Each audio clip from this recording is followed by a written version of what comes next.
sCabin by Harriet Beecher Stowe. Chapter 30.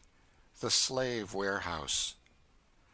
A slave warehouse. Perhaps some of my readers conjure up horrible visions of such a place. They fancy some foul, obscure den, some horrible Tartarus informis ingen cui lumen ademptum. But no, innocent friend. In these days men have learned the art of sinning expertly and genteelly, so as not to shock the eyes and senses of respectable society. Human property is high in the market, and is therefore well fed, well cleaned, tended, and looked after, that it may come to sale sleek and strong and shining. A slave warehouse in New Orleans is a house externally not much unlike many others, kept with neatness, where every day you may see arranged under a sort of shed along the outside rows of men and women who stand there as a sign of the property sold within. Then you shall be courteously entreated to call and examine, and shall find an abundance of husbands, wives, brothers, sisters, fathers, mothers, and young children, to be sold separately or in lots to suit the convenience of the purchaser. And that soul immortal, once bought with blood and anguish by the Son of God when the earth shook and the rocks rent and the graves were opened, can be sold, leased, mortgaged, exchanged for groceries or dry goods, to suit the phases of trade or the fancy of the purchaser. It was a day or two after the conversation between Marie and Miss Ophelia that Tom, Adolphe, and about half a dozen others of the St. Clair estate were turned over to the loving kindness of Mr. Skeggs, the keeper of a depot on Street, to await the auction next day. Tom had with him quite a sizable trunk full of clothing, as had most others of them. They were ushered, for the night, into a long room where many other men of all ages, sizes, and shades of complexion were assembled, and from which roars of laughter and unthinking merriment were proceeding. "Aha! That's right. Go it, boys, go it," said Mr. Skeggs, the keeper. "My people are always so merry. Sambo, I see," he said, speaking approvingly to a burly negro who was performing tricks of low buffoonery which occasioned the shouts which Tom had heard. As might be imagined, Tom was in no humor to join these proceedings, and therefore, setting his trunk as far as possible from the noisy group, he sat down on it and leaned his face against the wall. The dealers in the human article make scrupulous and systematic efforts to promote noisy mirth among them as a means of drowning reflection and rendering them insensible to their condition. The whole object of the training to which the negro is put, from the time he is sold in the northern market till he arrives south, is systematically directed towards making him callous, unthinking, and brutal. The slave dealer collects his gang in Virginia or Kentucky, and drives them to some convenient, healthy place, often a watering place, to be fattened. Here they are fed full daily, and because some incline to pine, a fiddle is kept commonly going among them, and they are made to dance daily, and he who refuses to be merry, in whose soul thoughts of wife or child or home are too strong for him to be gay, is marked as sullen and dangerous, and subjected to all the evils which the ill will of an utterly irresponsible and hardened man can inflict upon him. Briskness, alertness, and cheerfulness of appearance, especially before observers, are constantly enforced upon them, both by the hope of thereby getting a good master, and the fear of all that the driver may bring upon them if they prove unsaleable. "What dat our nigger doing here?" said Sambo, coming up to Tom after Mr. Skeggs had left the room. Sambo was a full black, of great size, very lively, voluble, and full of trick and grimace. "What you doing here?" said Sambo, coming up to Tom and poking him facetiously in the side. "Meditating, eh?" "I am to be sold at the auction tomorrow," said Tom quietly. "Sold at auction? Ha, ha, boys, ain't this yar fun? I wisht I was gwine that ar way. Tell you, wouldn't I make 'em laugh? But how is it, dis yar whole lot gwine tomorrow?" said Sambo, laying his hand freely on Adolph's shoulder. Please let me alone," said Adolph, fiercely, straightening himself up with extreme disgust. "Law, now, boys, this yer's one of your white niggers. Kind of cream-colored, you know, scented," said he, coming up to Adolph and snuffing. "Oh, Lord, he's due for a tobaccer shop. They could keep him to scent snuff. Lord, he'd keep a whole shop agwine, he would." "I say, keep off, can't you?" said Adolph, enraged. "Lord, now, how touchy we is, we white niggers. Look at us now," and Sambo gave a ludicrous imitation of Adolph's manner. "Here's de airs and graces. We been in a good family, I specs." "Yes," said Adolph, "I had a master that could have bought you all for old truck." "Laws, now, only think," said Sambo, "the gentlemen's that we is." "I belonged to the St. Clair family," said Adolph, proudly. "Law, you did. Be hanged if they aren't lucky to get shet of you. Specs they's gwine to trade you off with a lot of cracked teapots and sich like," said Sambo, with a provoking grin.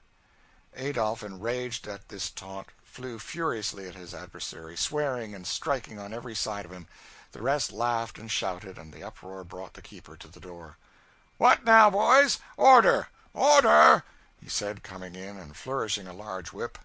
All fled in different directions except Sambo, who, presuming on the favor which the keeper had to him as a licensed wag, stood his ground, ducking his head with a facetious grin whenever the master made a dive at him. "Lor, massa, 'tain't us. We's regular stiddy. It's these yar new hands. They's real aggravating, kinder picking at us all the time." The keeper at this turned upon Tom and Adolph, and distributing a few kicks and cuffs without much inquiry, and leaving general orders for all to be good boys and go to sleep, left the apartment. While this scene was going on in the men's sleeping-room, the reader may be curious to take a peep at the corresponding apartment allotted to the women. Stretched out in various attitudes over the floor, he may see numberless sleeping forms of every shade of complexion from the purest ebony to white, and of all years from childhood to old age, lying now asleep.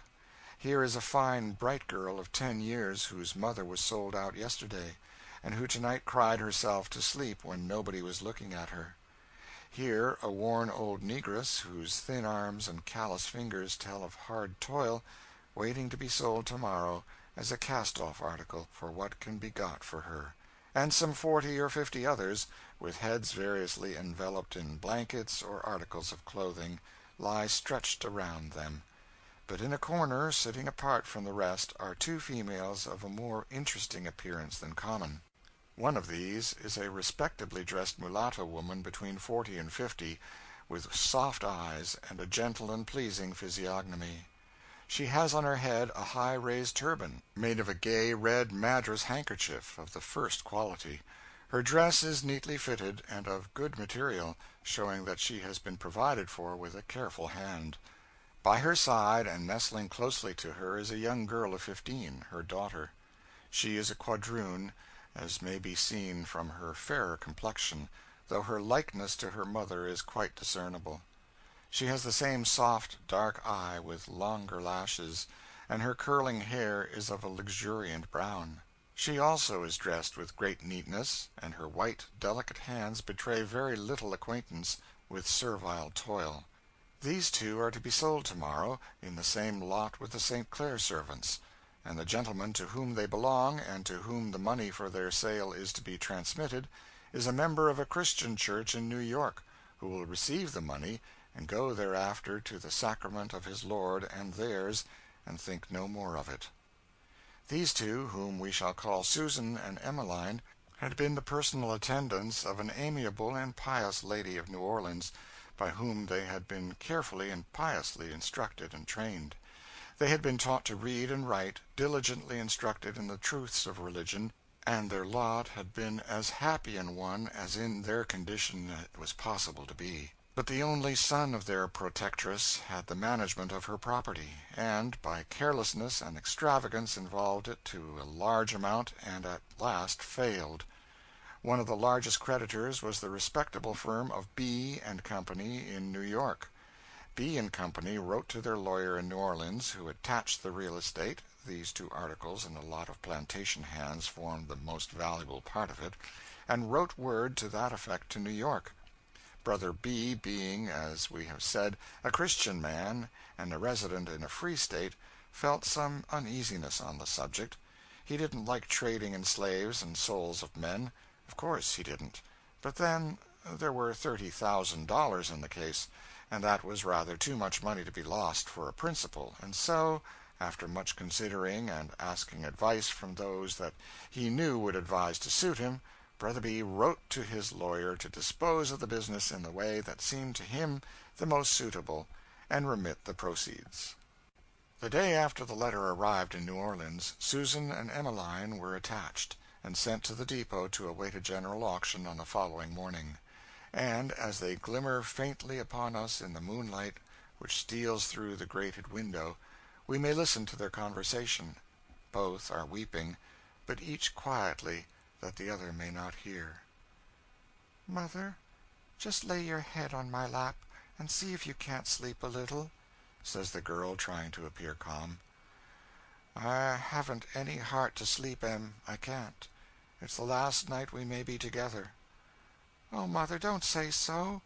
Perhaps we shall get sold together. Who knows?" "If 'twas anybody's else case, I should say so too, Em," said the woman. "But I'm so feared of losing you that I don't see anything but the danger. Why, Mother, the man said we were both likely and would sell well." Susan remembered the man's looks and words. With a deadly sickness at her heart, she remembered how he had looked at Emmeline's hands, and lifted up her curly hair, and pronounced her a first-rate article. Susan had been trained as a Christian, brought up in the daily reading of the Bible, and had the same horror of her child's being sold to a life of shame that any other Christian mother might have. But she had no hope, no protection. "Mother, I think we might do first-rate, if you could get a place as cook, and I as chambermaid or seamstress in some family. I dare say we shall. Let's both look as bright and lively as we can, and tell all we can do, and perhaps we shall," said Emmeline. "I want you to brush your hair all back straight tomorrow," said Susan. "What for, Mother? I don't look near so well that way." "Yes, but you'll sell better so." "I don't see why," said the child.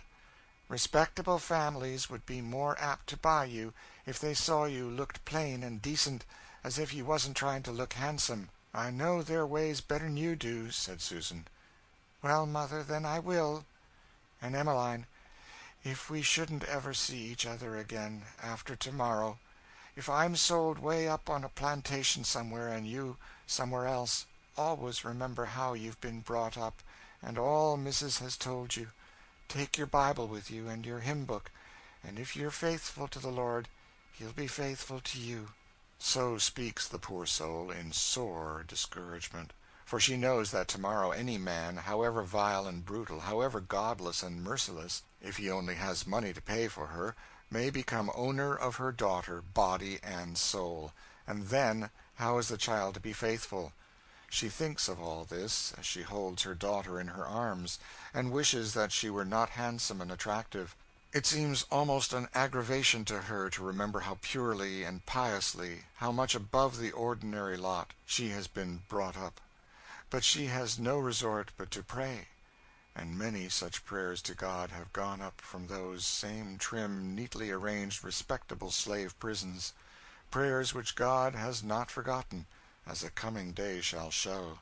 For it is written, "Who causeth one of these little ones to offend, it were better for him that a millstone were hanged about his neck, and that he were drowned in the depths of the sea." The soft, earnest, quiet moonbeam looks in fixedly, marking the bars of the grated windows on the prostrate sleeping forms. Mother and daughter are singing together a wild and melancholy dirge, common as a funeral hymn among the slaves. "Oh, where is weeping Mary?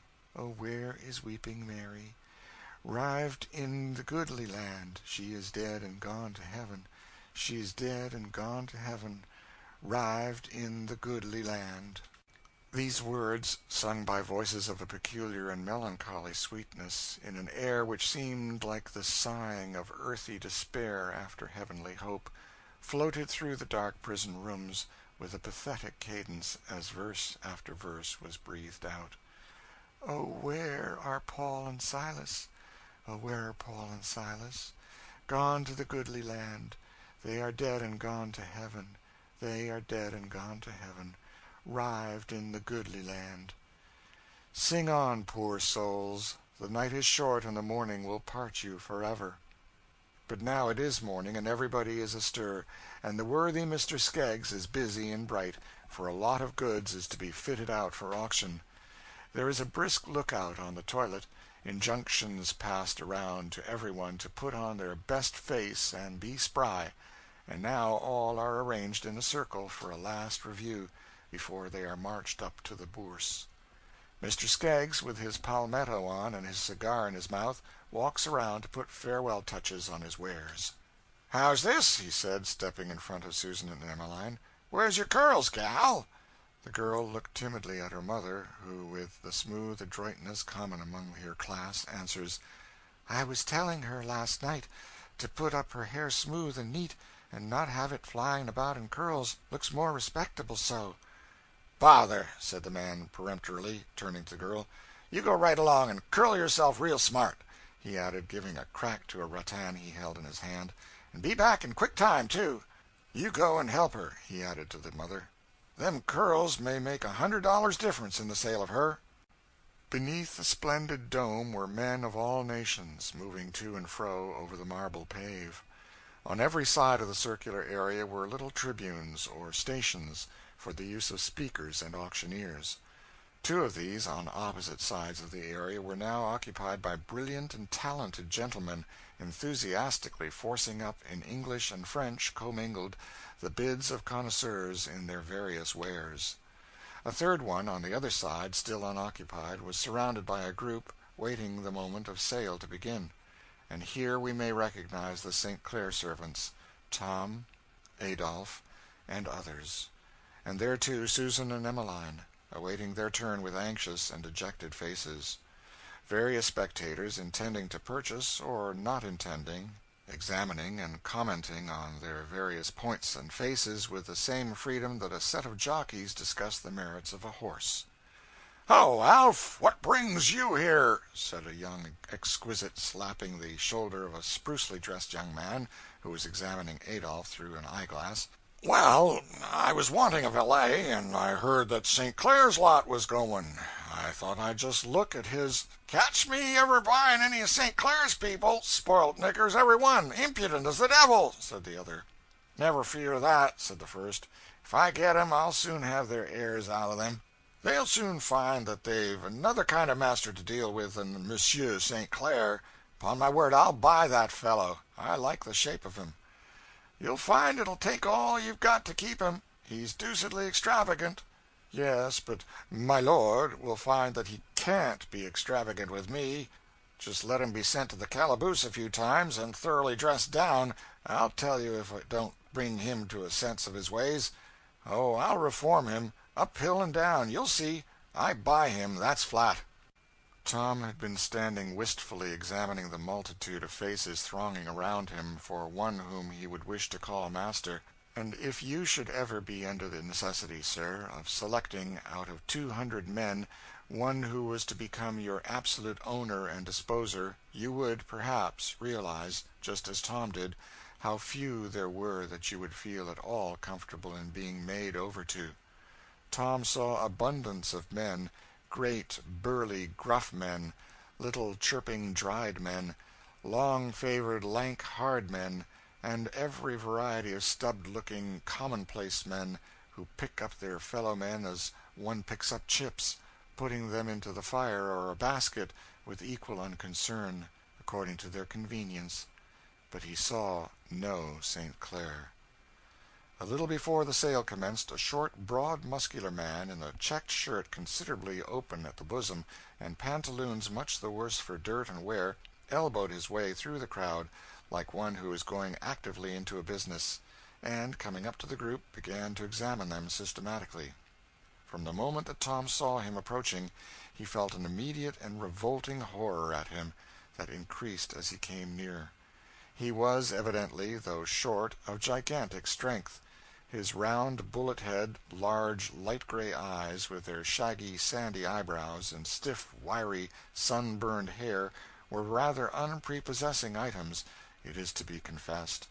His large coarse mouth was distended with tobacco, the juice of which from time to time he ejected from him with great decision and explosive force. His hands were immensely large, hairy, sunburned, freckled, and very dirty, and garnished with long nails, in a very foul condition. This man proceeded to a very free personal examination of the lot. He seized Tom by the jaw, and pulled open his mouth to inspect his teeth, made him strip up his sleeve to show his muscle, turned him round, made him jump and spring to show his paces. "Where was you raised?" he added, briefly, to these investigations. "In Kentuck, massa," said Tom, looking about as if for deliverance. "What have you done?" "Had care of massa's farm," said Tom. "Likely story," said the other, shortly, as he passed on.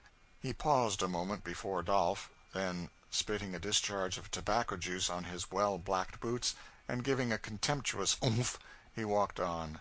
Again he stopped before Susan and Emmeline.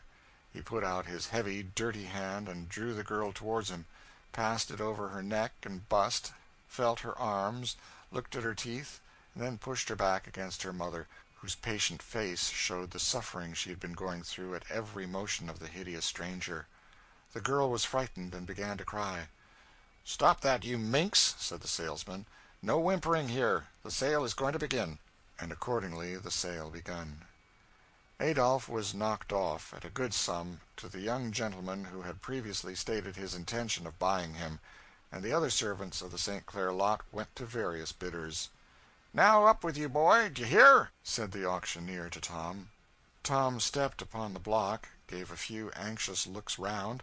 All seemed mingled in a common indistinct noise, the clatter of the salesman crying off his qualifications in French and English, the quick fire of French and English bids, and almost in a moment came the final thump of the hammer and the clear ring on the last syllable of the word "dollars," as the auctioneer announced his price, and Tom was made over.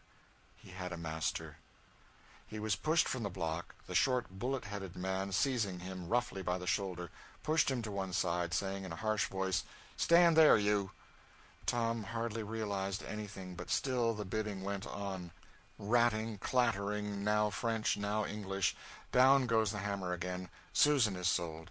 She goes down from the block, stops, looks wistfully back. Her daughter stretches her hands towards her. She looks with agony in the face of the man who has bought her, a respectable middle-aged man of benevolent countenance. "Oh, massa, please do buy my daughter." "I'd like to, but I'm afraid I can't afford it," said the gentleman, looking with painful interest as the young girl mounted the block, and looked around her with a frightened and timid glance. The blood flushes painfully in her otherwise colorless cheek, her eye has a feverish fire, and her mother groans to see that she looks more beautiful than she ever saw her before.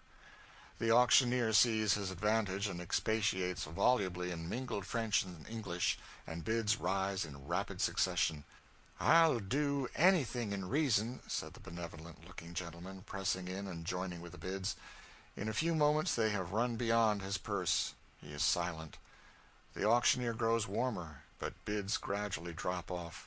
It lies now between an aristocratic old citizen and our bullet-headed acquaintance. The citizen bids for a few turns, contemptuously measuring his opponent, but the bullet-head has the advantage over him, both in obstinacy and concealed length of purse, and the controversy lasts but a moment. The hammer falls. He has got the girl, body and soul, unless God help her. Her master is Mr. Legree, who owns a cotton plantation on the Red River. She is pushed along into the same lot with Tom and two other men, and goes off, weeping as she does. The benevolent gentleman is sorry, but then the thing happens every day. One sees girls and mothers crying at these sales, always. It can't be helped, etc., and he walks off with his acquisition in another direction. 2 days after, the lawyer of the Christian firm of B. and Company, New York, send on their money to them. On the reverse of that draft so obtained, let them write these words of the great paymaster, to whom they shall make up their account in a future day: When he maketh inquisition for blood, he forgetteth not the cry of the humble. End of chapter 30.